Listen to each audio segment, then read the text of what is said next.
Hello there, and welcome to the latest webcast from RMC Brown Limited. Today, I want to explore the somewhat controversial subject of the 15-minute city and why it has caused so much consternation. If you're interested by what you hear today, I'd be grateful if you could click the like button, and if you want to keep posted on any new content, then please subscribe to the channel. 15-minute city is a phrase coined by Carlos Moreno, a Colombian academic, and refers to a mixed-use neighborhood where the predominant method of transportation is by foot, bicycle, or in a larger settlement, perhaps the tram, with the idea being that car journeys are rendered largely redundant, at least within the city itself. It harks back to the time where the size of a settlement was essentially restricted by the distance the population were prepared to travel by foot, hence 15 minutes.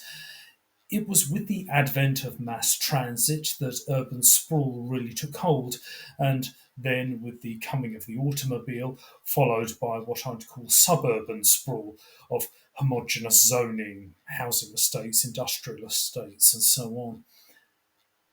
Many examples of 15-minute cities still exist, such as traditional walled cities of Tuscany or the market towns of the English home counties. These and more are considered both traditional and desirable. So, why has there been such a public resistance in the UK especially?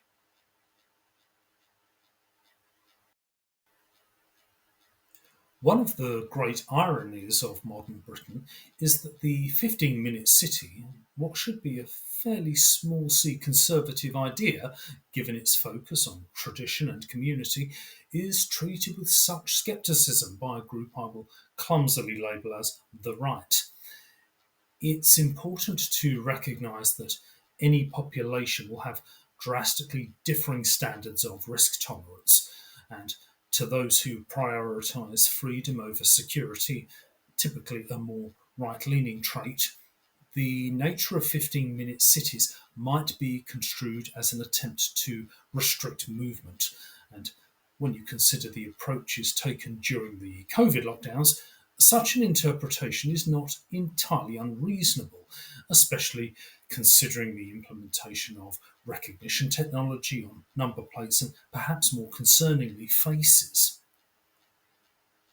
It's my contention that 15-minute cities have more pros than cons, but caution is required in their implementation, and an already classic case study on how not to do it can be found with the City of Oxford.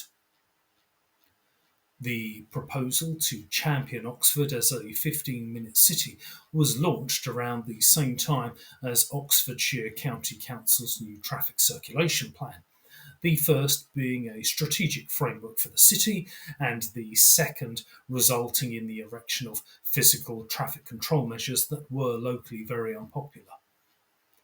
The two plans became almost instantly conflated in the public consciousness, and the reputation of the former was left very much tarnished by the latter. Some may argue that these initiatives were deliberately coordinated. To that, I say you have more faith in the strategic efficiency of local government than I do. Environmental concerns are also a significant barrier to adoption, especially in relation to climate change. A great example being the ultra low emission zone in London, which has proven to be deeply unpopular with voters, and thousands of cameras have been vandalised since the scheme was expanded to the outer boroughs in 2023.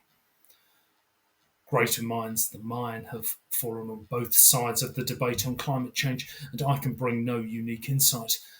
But what I do feel confident in saying, however, is that the right tends to believe that the risks associated with climate change are significantly overstated.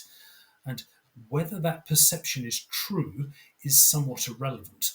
The right do not trust the motives or the competence of academics, bureaucrats, and environmentalists. And so the message they bring on 15-minute cities and their advantages really falls on deaf ears. So, what to do? Even assuming the rights concerns are demonstrably unwarranted, and there's no small amount of evidence to the contrary, logic carries no weight in an emotional argument. Getting cultural conservatives on side will require the changing of hearts rather than minds. One answer might be to look abroad for inspiration. There's a certain irony that when looking for property overseas, buyers so often eschew the sprawl they endure at home for a lifestyle that is all 15-minute city. They want traditional features, local cuisine, and cultural harmony. And whilst the sunshine is certainly a bonus, it's my suspicion that this drive is at least partly due to the perhaps unconscious realization that suburban life isn't working for them domestically. But could it? Changes in working habits for many of us after the pandemic have permanently reframed our working patterns and with it our approach to travel, aided greatly by the cultural shift towards online shopping and the normalisation of delivery services. And as the electric car market develops, so the size and weight of cars increase, along with the associated costs of road maintenance. When private car ownership, which was once a byword for freedom, seems more like a liability, have we already hit the high watermark?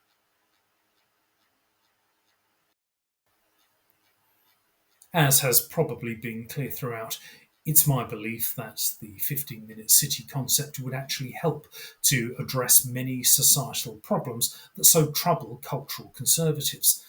The development of stronger communities, a solid base for local businesses, lower tax burdens, a greater emphasis on biophilic design, but the message needs to come from those who will take the objections of the right on board and address them seriously and respectfully.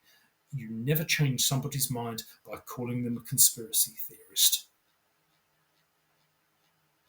I'd like to thank you for your time today. As always, I reserve the right to be wrong about anything, and though I've not even scratched the surface of this contentious topic, over the next few months I look forward to deep diving into some of the areas we've discussed today. If you've liked, hated, or been intrigued by what I've had to say, then please comment, like, share, or subscribe, and join me in June for the next webcast. Goodbye.